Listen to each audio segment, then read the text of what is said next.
Salut à tous, c'est Zix. Aujourd'hui, je te dis pourquoi tu dois voir Vinland Saga et aussi ce que tu pourrais détester dans la saison 2. Alors accroche-toi bien, c'est parti. Ah, mais avant ça, générique.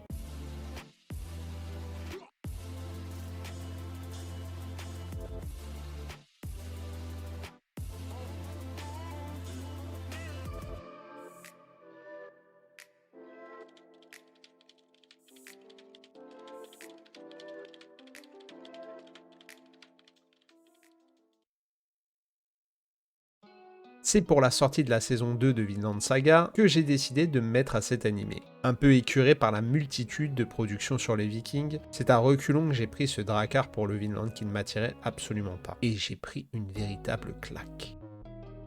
Ce manga est l'œuvre de Makoto Yukimura. On y suit l'histoire de Thorfinn Thorsson et sa quête existentielle. Le titre du manga, Vinland Saga, fait référence à une partie du continent canadien, historiquement foulée par les Vikings, et nommée Vinland. Voilà un petit résumé sans trop de spoil de la saison 1. Thorfinn est le fils de Thor, surnommé le troll de Jom, un homme d'honneur ayant renoncé à brandir l'épée contre une vie de paysan. Loin des champs de bataille, il vit une vie paisible avec sa femme et ses 2 enfants. Considéré comme déserteur et menacé de représailles, cet illustre guerrier est contraint d'abandonner sa famille et de retourner se battre pour le royaume qu'il a fui. Engagez-vous, qu'il disait. C'est en pleine mer qu'il découvre son fils cadet Thorfinn à bord du navire. Victime d'un guet-apens, l'équipage va se retrouver à la merci d'une troupe de mercenaires. Le jeune enfant va y voir son père être assassiné dans des circonstances effroyables, sans les honneurs dus au plus grand guerrier. La bonne ambiance. C'est ici que commence le premier arc scénaristique de Vinland Saga.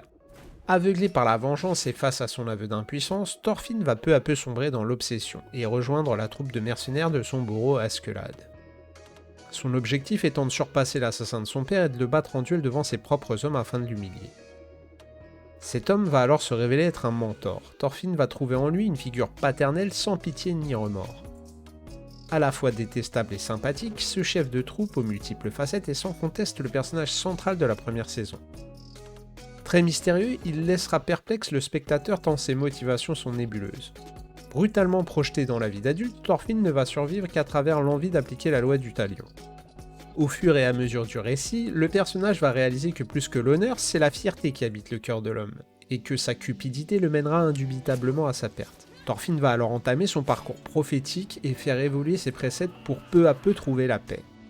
Le duel tient dans l'histoire une place prépondérante. Les personnages, leur vécu et leurs valeurs, tout s'opposent. Mêlant faits historiques, personnages réels et fiction, cette fable est une ode à la barbarie où affrontements, exécutions et pillages s'enchaînent dans les larmes et le sang.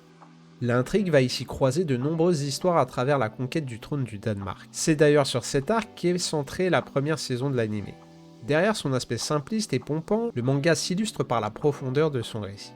La foi, le pardon, le devoir ou encore le lâcher-prise, les thématiques abordées sont nombreuses et complexes. Certains personnages sont mémorables et étoffent énormément le lore de l'histoire. En particulier Thorkel, la brute épaisse au grand cœur, ou Knut, le prince minaudé, véritable antagoniste de Thorfinn. La complexité de leur relation rappelant presque celle de Guts et Griffiths dans Berserk. Si les guerriers vont au Valhalla, les pauvres paysans innocents sont pris à partie lors de leurs affrontements. Leur souffrance est mise en lumière et leur ethnicité suffit à justifier leur mise à mort. Les guerres engendrent malheureusement de nombreuses atrocités dépeintes ici avec une normalité déconcertante. Bien loin des codes de la chevalerie, on y reconnaît ce Moyen-Âge brutal n'épargnant ni la veuve ni l'orphelin. Cette bestialité est directement inspirée d'œuvres comme Thorgal ou Conan le Barbare. Il faut d'ailleurs rappeler que Vinland Saga est un seinen. Paradoxalement, un des points forts du manga est de transformer les monstres en personnages sympathiques. Malgré les atrocités commises, il est difficile de ne pas s'attacher à eux et de finalement les comprendre. On se surprend alors, après un énième massacre de civils, à sourire aux blagues de la troupe, ce qui est déconcertant. L'œuvre se veut réaliste, les morts sont définitives et les enjeux décisifs. C'est à la fin de moments forts en action et en rebondissement que se termine la saison 1 de l'anime. Au niveau de la réalisation, le travail accompli par le studio 8 est marquant. Même si le dessin peut paraître particulier, l'animation est tout bonnement exceptionnelle.